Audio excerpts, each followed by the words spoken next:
A bucket list. Everyone has a bucket list. If you have cancer or if you just are perfectly healthy and you're just living life day to day.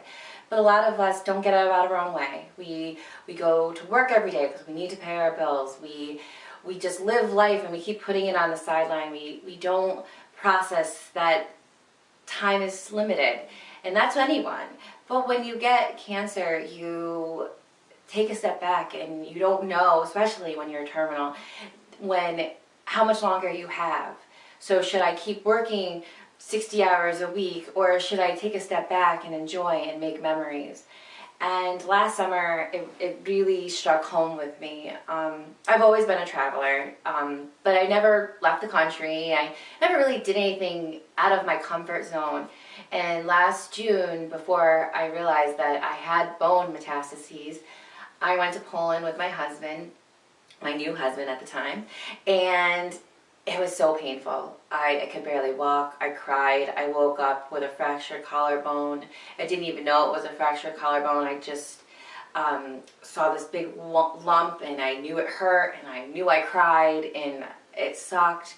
But I still got up and I straightened my hair with the bad arm. And I remember going like this and barely being able to lift it and being like, but I gotta straighten my hair. But anyways, that vacation was a meaningful eye-opener to me, because how long do I have to physically be able to enjoy and make memories with my friends, my husband, and my family? So when you see someone like me and I'm going off to Florida for vitamin D and fun, and if I'm going to California, or if I suddenly get an RV somehow from a Wish organization and I travel across America, that's because I don't know how long I have. You don't know how long you have.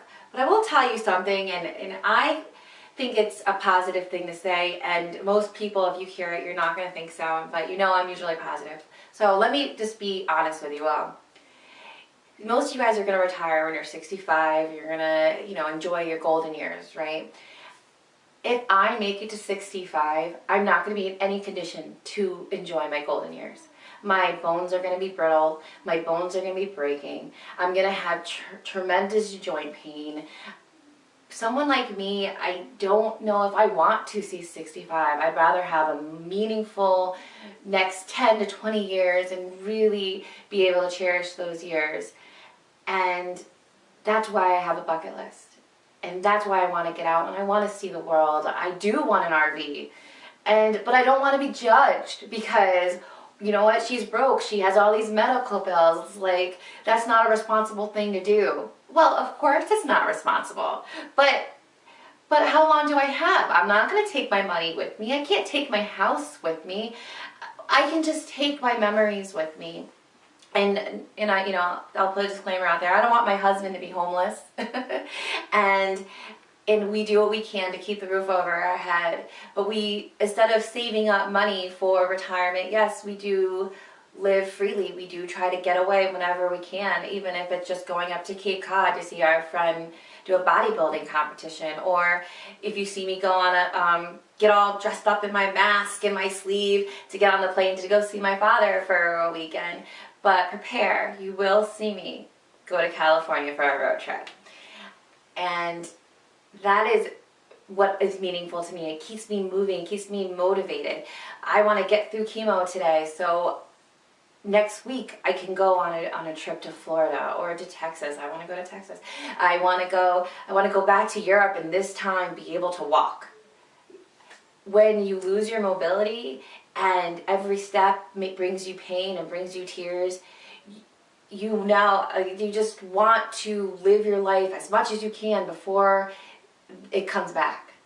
And even today, I'm struggling walking. I have a limp, and getting in and out of the car is painful.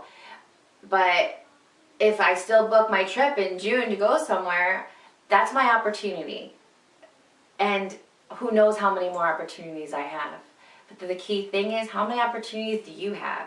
None of us really know. Just because I have accepted and I know that I'm probably going to die from this thing called metastatic breast cancer, and it sucks, but we all don't know how or when our time has come. And that's why you see a lot of people with cancer trying to make memories, because whatever, this is the time me and Martin have together, and these are memories I'm thankful, I'm grateful to leave behind with him and my friends. And you do learn quickly after you have cancer who's a real friend and who isn't, because they'll either be by your side no matter what, or they're going to leave.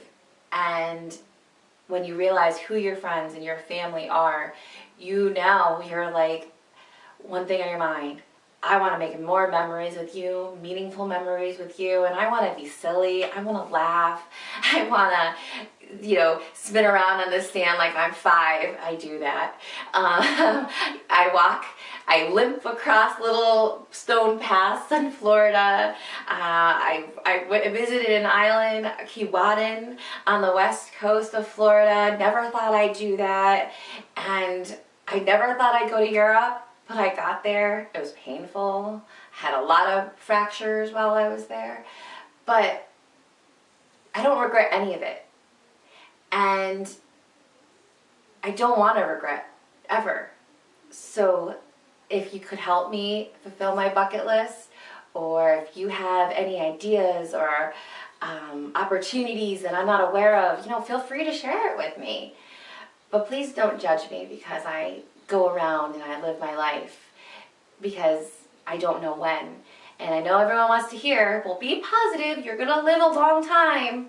Just remember that if I make it to 65, it's not gonna be a glorious 65. It's just gonna be air in my mouth, through my lungs, and back out again. It's not gonna be beautiful. It's not my silver lining. It's not my goal. My goal is to make as many memories as long as I can, and with the best quality of life. And when it's time, I'm okay with it. But I want to have as many memories as I can.